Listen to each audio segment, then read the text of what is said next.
السلام علیکم۔ ایران کا ایک سوداگر تجارت کے سلسلے میں ہندوستان آیا ہوا تھا۔ یہاں سے اس نے ایک خوبصورت اور میٹھی میٹھی باتیں کرنے والا طوطا خریدا، جس کی ادائیں بڑی دل پسند اور آواز بڑی پیاری تھی۔ وہ تاجر اسے اپنے ملک میں لے گیا اور وہاں باتیں کر کے طوطا نہ صرف تاجر کے دل کو خوش کرتا بلکہ ہر خاص و عام کے دل میں اپنے نغموں کا رنگ جماتا۔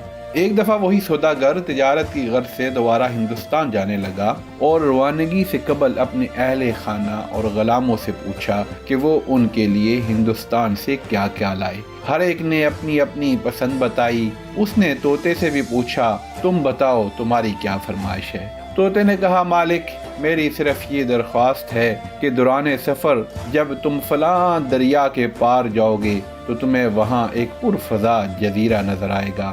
وہاں میرے ہم جنس طوطوں کو سلام کہنا اور ان کو میرا پیغام دینا کہ تمہاری قوم کا طوطا میری قید میں ہے اور وہ کہتا ہے کہ تم سے ملاقات کے لیے میرا جی ترس گیا ہے۔ تم آزادی کے ساتھ باغوں میں اور سبزہ زاروں میں مزے کر رہے ہو، لیکن تمہیں اپنے غریب الوطن ساتھی کی کوئی خبر نہیں۔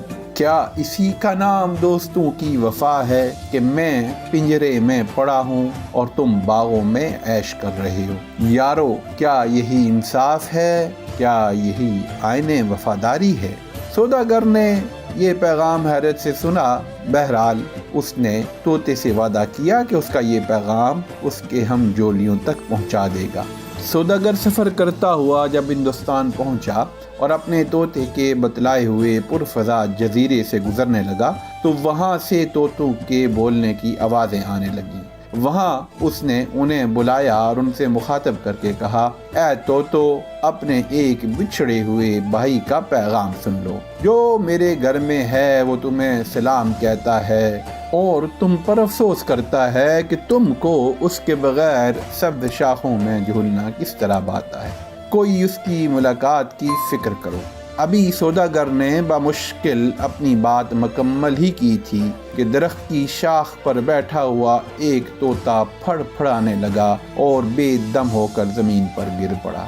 چند لمحے تک اس کا جسم تھر تھرایا، پھر بے جان ہو گیا۔ سوداگر سوچنے لگا کہ بعض اوقات ایسی گفتگو سے تو خاموشی بہتر ہوتی ہے جو فساد اور اضطراب پیدا کرے۔ سوداگر اس پیغام رسانی پر بڑا شرمندہ ہوا کہ اس نے ناحق اپنی زبان سے ایک جان گنوائی۔ تلوار کا زخم بھر جاتا ہے مگر زبان کا زخم نہیں بھرتا۔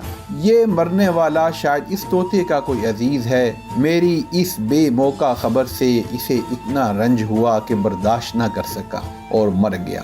وہاں سے افسوس کرتا ہوا رخصت ہوا۔ کچھ عرصے بعد کاروبار سے فارغ ہو کر جب وطن واپس آیا اور اہل خانہ کو ان کے حسب فرمائش تحائف دیے تو طوطے نے پوچھا، کیا میری فرمائش بھی پوری کی؟ میرے ہم جنسوں نے کیا جواب دیا؟ تو نے کیا دیکھا؟ سوداگر نے ایک سرد آہ بھری چہرے پر رنج و الم کے آثار نمودار ہونے لگے اور کہنے لگا، یہی بہتر ہے، جو کچھ ہوا مت سن ورنہ تجھے صدمہ ہوگا۔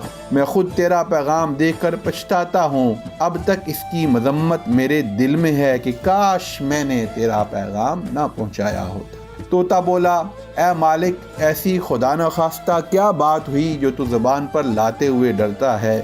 بے تکلف بیان کر، اب جو ہونا تھا ہو گیا۔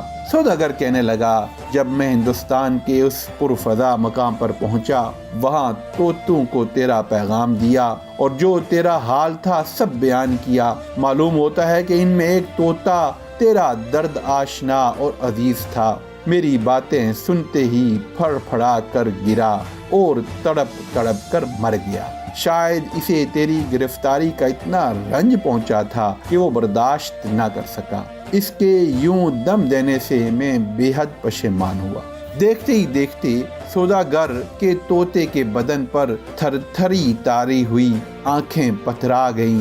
صرف ایک آواز ہائے نکالی، قفس کے اندر گر پڑا اور تڑپتے ہوئے بے جان ہو گیا۔